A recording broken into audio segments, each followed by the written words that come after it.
Well, today I am thrilled to be joined by Steve Krakauer, the author of the new book, Uncovered: How the Media Got Cozy with Power and Abandoned Its Principles and Lost the People. Steve, you have been a media critic for years. I like your perspective because you've actually worked for left-wing media and right-wing media. You're friends with media members on the left and the right. And so you kind of criticize all of it. But, as you and I learned in journalism school, the media, journalists, they're supposed to be in the people's corner, Right. Hearing what are the people's questions and how can I find answers to those questions so that the average citizen can make more informed decisions to empower their personal lives. Instead, as you talk about in the book, these media members have all gotten cozy with power and are on the powerful side instead of the people's side. Right.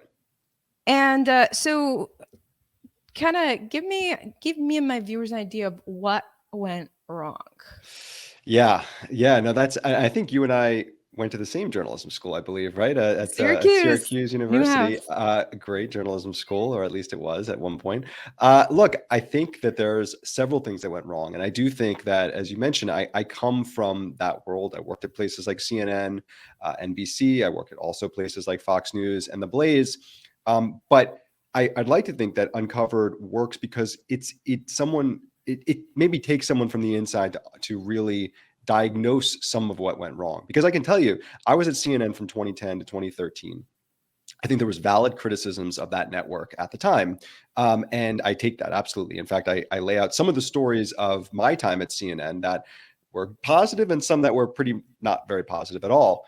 So it was never perfect, but something clearly shifted in 2015, 2016. I would actually even say probably a little bit before, maybe 2014. And then in these last 7 to 8 years, it completely went off the rails. So what happened? What was the diagnosis here? And it's complicated. And that's why it ends up being a book and not just kind of a little post, because I do think that there are biases that always existed in the media. And in some ways, there was a real incentive to suppress those biases. When journalism works well, as you mentioned, it's a check on power. It's on behalf of the people, right? That's the way it should work. And to do that, you need to, unlike a lot of other occupations, you need to kind of put down what you believe and try to, do it as best you can. And it doesn't always work, but that's the goal. Objectivity. Now that's like a dirty word. In fact, one person who I speak to in the book, and everyone's on the record, a former New York Times journalist, says that objectivity now, there's certain people, young people in journalism, that believe objectivity is akin to white supremacy. So it's no longer the goal. And that's really the big problem, right? Some of it has to do with Trump, and I do get into Trump in the book, but it's so much beyond that as well. It was a loosening of the standards in many instances, a general incompetence and laziness. I think journalism, unlike so many occupations, there's not like the Yelp reviews where, okay, this journalist is not so good, and so we're going to downgrade them, and the best ones rise to the top. It doesn't work like that at all. In fact, it's almost the opposite. Oftentimes the worst journalists are the ones that rise up through the reins and end up becoming even more powerful and more influential. And then, of course, there's social media and the incentive structure there that's so changed everything, not just in how people can accrue their own audience. Journalists, they can become these no longer nameless, faceless people, but stars in their own right. And also the feedback mechanism that social media brings, the way that they can get positive feedback and negative feedback and then change what they do based on that feedback. So all of these things came together in really, really negative ways. And I do think that the corporate press, when working well, serves the people. But right now it doesn't. And thankfully, we have independent media to kind of pick up the slack. Shout out to the sponsor of my coverage. The second largest and third largest bank runs in history happened last week. The government is taking steps to guarantee all deposits. That means more money printing. Thousands have approached Noble Gold Investments to secure their wealth with gold. Gold is the most stable asset outside of government control. Hurry and go to noblegoldinvestments.com to secure your wealth and get a free 5-ounce America the Beautiful coin if you qualify. noblegoldinvestments.com or hit that link in my description, ivoryheckergold.com. Well, with social media, you would think that journalists are now tied to their viewers more than ever. They can see more easily than ever what the audience needs answers on. And like you talked about, get it right away, you can get the criticism of your viewers and you can adjust to serve their needs more. So it seems like, because I was taught at Syracuse, where you and I both went, that the number one priority of a journalist is the truth and the citizens. Right. And so, since we're connected to citizens more than ever, why are we so far off track? Why isn't social media helping? I'll give a few reasons. So first of all, I think that Twitter, let's just use Twitter as an example. Twitter is a place that I spend way too much time. I love it and I hate that I love it, but I'm self-aware about Twitter to know that it's a complete bubble. The stat that I have in the book is that I believe 2% of all Americans account for 90% of the tweets when it comes to politics or things that are in the news. It's a very, very small fraction. And so when you're getting feedback on Twitter, as most journalists are, because they spend all day on Twitter, especially during 2020, 2021, the pandemic, they were in New York and DC, they were locked in their apartments, they were scared to go outside. All they were doing was spending time on Twitter. When you get that kind of feedback, it can feel like it's representative of your actual audience when it's really not. It's just a total bubble. And if you're not aware of that, if you actually adjust what you do based on that feedback, you're in a really bad place. And another factor is financial, right? So these giant corporations, I lay out places like the ESPN. ESPN is a giant corporation. They have good years and bad years, but they're always going to be great. The New York Times, others, the business model is shifting, right? And it's scary for a lot of these news organizations. It's now leading to more mistakes because now you're just grasping at the lowest hanging fruit of your audience. You're no longer trying to meet the needs of a wider population because you're like, oh, well, we might just lose them completely. So instead, you try to just grasp onto what you have, what you can hold on to. We saw this so much during the Trump years with these giant organizations that should care about getting the story right, but that's no longer the calculus anymore. That's no longer the only calculus. Now there's other factors at play. And when you have other factors beyond just getting the story right, beyond just serving the audience, you're going to get things wrong. You're going to not have any introspection about getting things wrong and trying to correct it. And you're going to continue to lose the trust of the audience, which we see in poll after poll is at record lows, not just from the right, but from independents in America as well. Okay, I want to show a little clip from your tweet about the book because you interviewed more than 24 top journalists, and you interviewed them on camera and then put that in the book. I don't know if I've ever told this story, but you can use it for your book.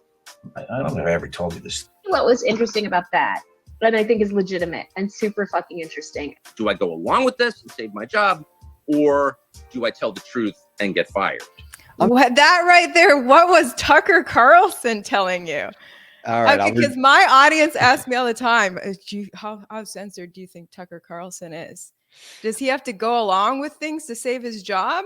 So it's a little bit of a tease there that I have to say. I took some license. That was the trailer for the book. You can read the full quote. It's actually, I released an audio clip of that particular part. And what he's actually talking about there is in 2015 and 2016, he was at Fox, but this was before Trump. He says that, he didn't see Trump coming at all. He just was told, he's like, oh, I never watched the show. He's like, I just thought he was like some idiot. He's on some celebrity.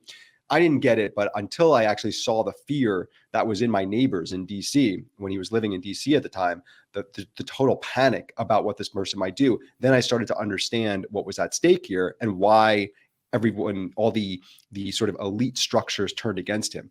And he was actually talking about John Carl of ABC, who in his mind was having the same calculus that he had, which was, do you tell the truth about what's going on with Trump, about why people are really having this visceral reaction, the kind of people in these newsrooms that are crying on November of 2016 when Donald Trump ultimately wins?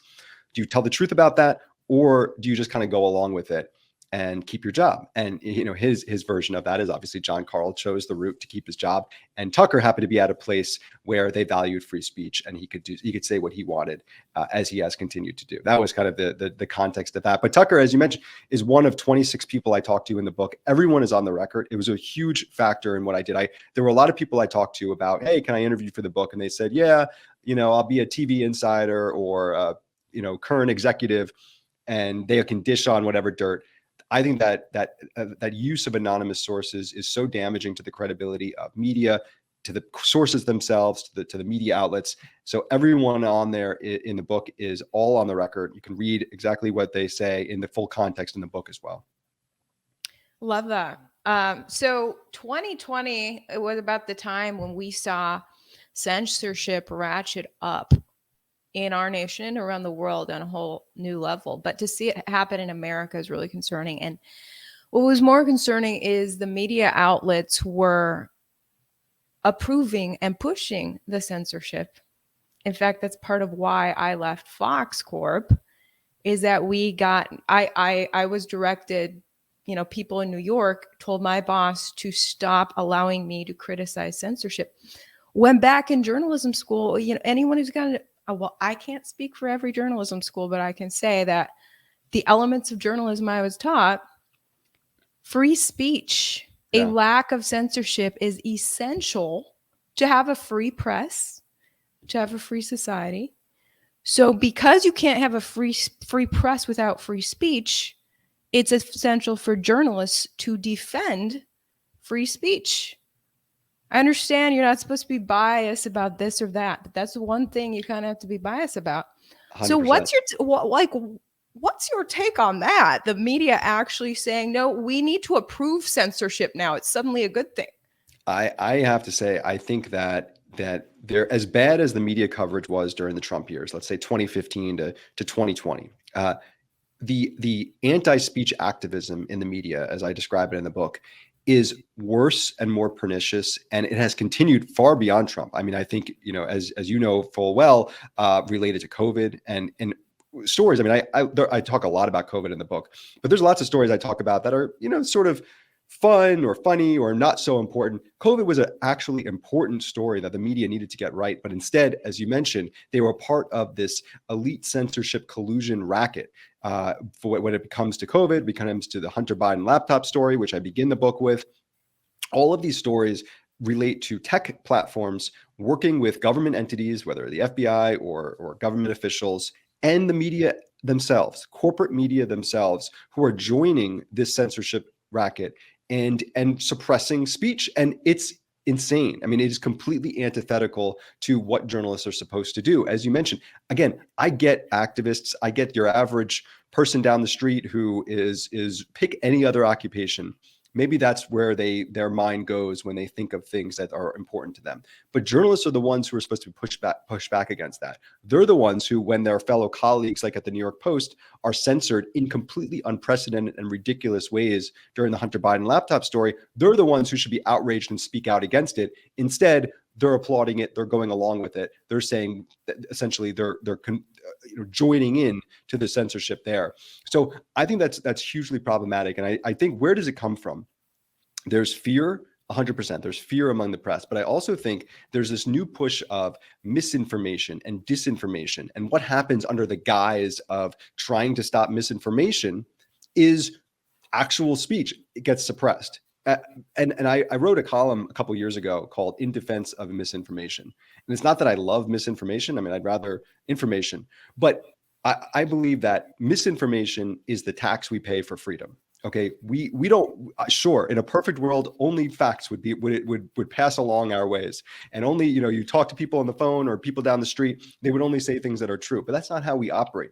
But we have freedom, and freedom is much more essential than this completely.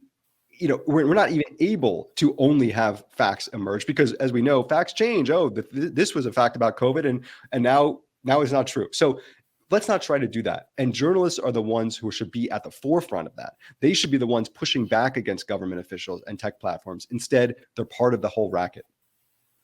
Absolutely. And that's what I said in 2020. Publicly, I did an Instagram post when I saw the mass censorship, said essentially what you said, and had the full force of Fox Corp come after me, and multiple crackdowns on me for standing up for free speech. So I think I wonder how widespread that was, with journalists saying, raising the alarm, maybe even in their own newsrooms, and their bosses saying, nope, don't you criticize that, or or you're in trouble. Right. And I'm wondering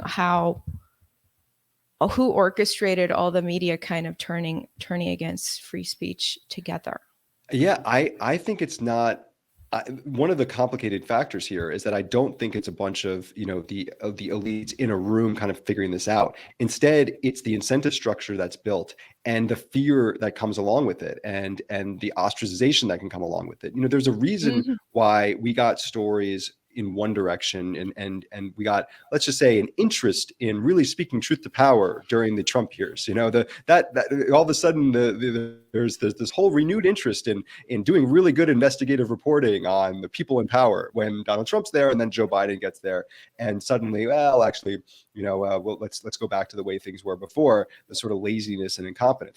We saw with fact checking. Fact checking became this big thing. I describe it as a fact checking fetish that happened during the Trump years. It was just hitting all the right zones of the media when they were just this great fact check of Donald Trump would come out, and then Joe Biden, suddenly certainly doesn't stop lying like Donald Trump maybe did, but the Washington Post literally had a fact checking spreadsheet, 10,000 lies that Donald Trump had said.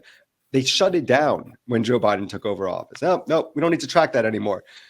So we see this interest in it, and then it shifts. And I think that the fear of backlash on social media, fear of backlash from your bosses, the fear of Backlash from your peers. Yes, 100% from your peers in publicly and privately.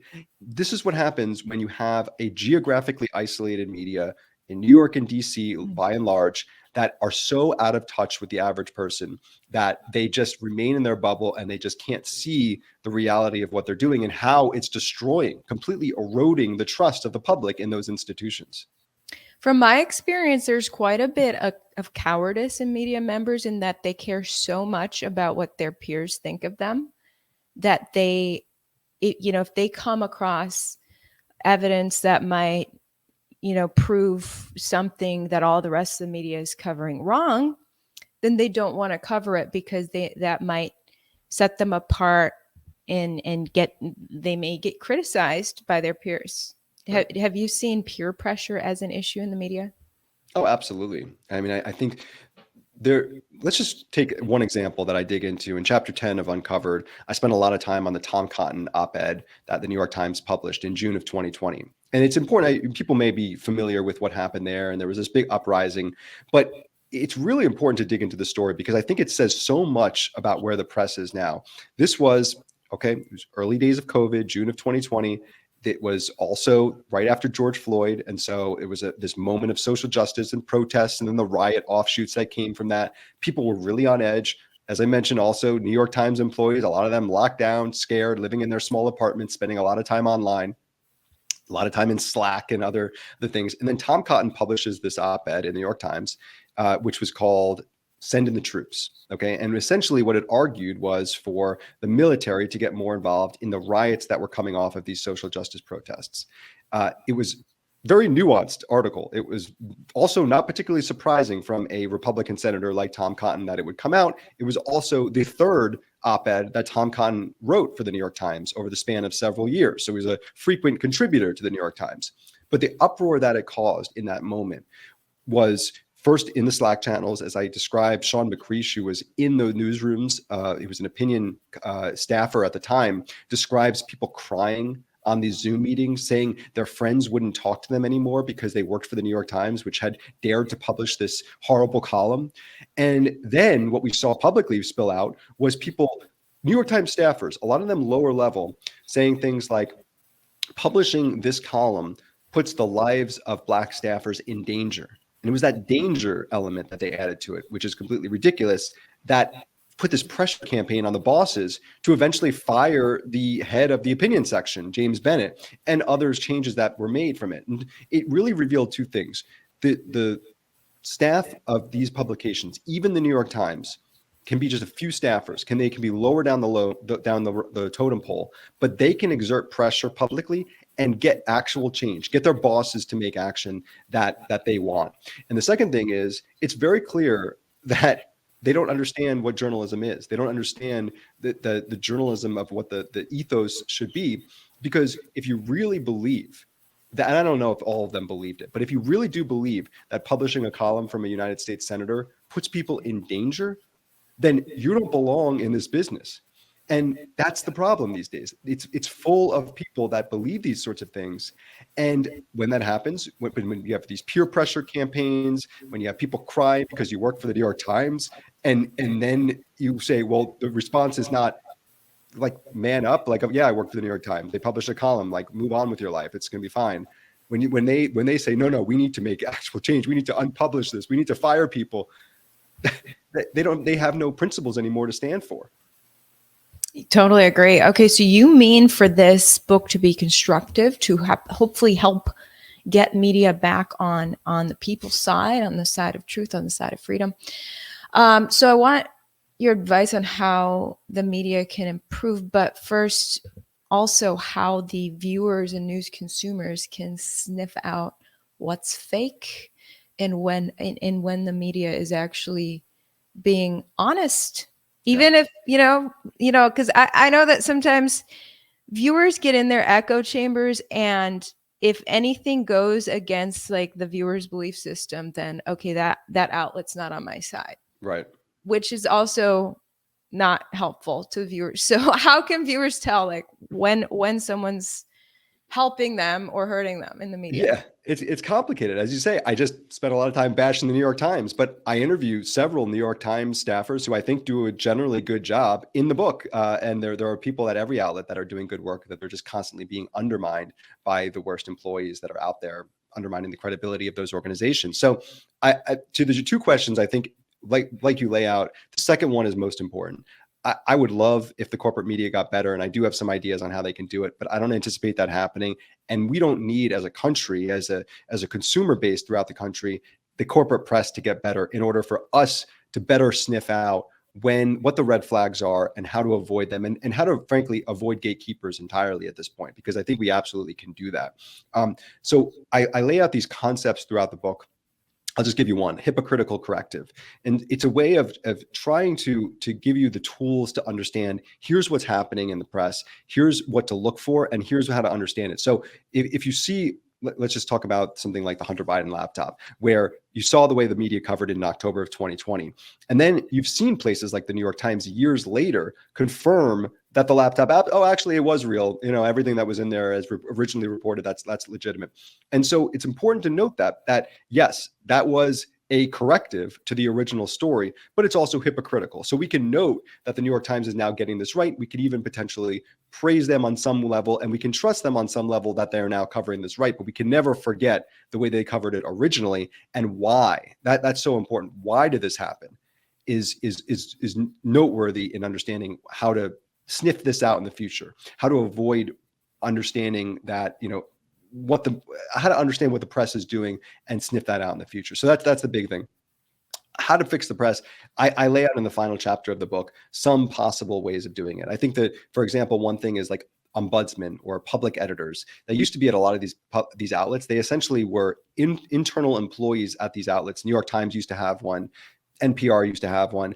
And what they are is they serve the public. They say, the public tells them, hey, why are you covering the story this way? And then they go investigate it. They're a check on their own organization on behalf of the people. They used to exist at a lot of outlets. They barely exist anymore. I think we know why, because they don't want the introspection and the humility that comes along with doing this. But I think that could go a long way for the public regaining some trust to say, I don't trust the Washington Post, but I do trust this one person who has my back there.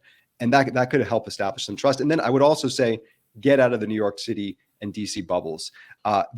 Physically get out of that. You don't need it anymore. One of the positives of the pandemic is work from home. We've seen in the media that you don't have to have everyone in the office. So instead of moving someone from Texas or from Iowa, moving them to New York, moving them to DC, keep them where they are.